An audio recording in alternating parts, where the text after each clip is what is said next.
It contains tetrodotoxin, and it's a trendy choice among poisonous animals.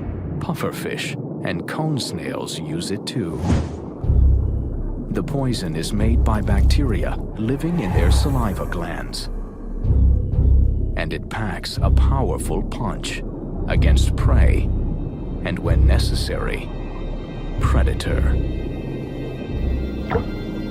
Normally, this 8-legged slinky is a dull yellow with dark rings. But spook it, and tiny ink sacs under its skin rise to the surface and turn the rings a brilliant neon blue.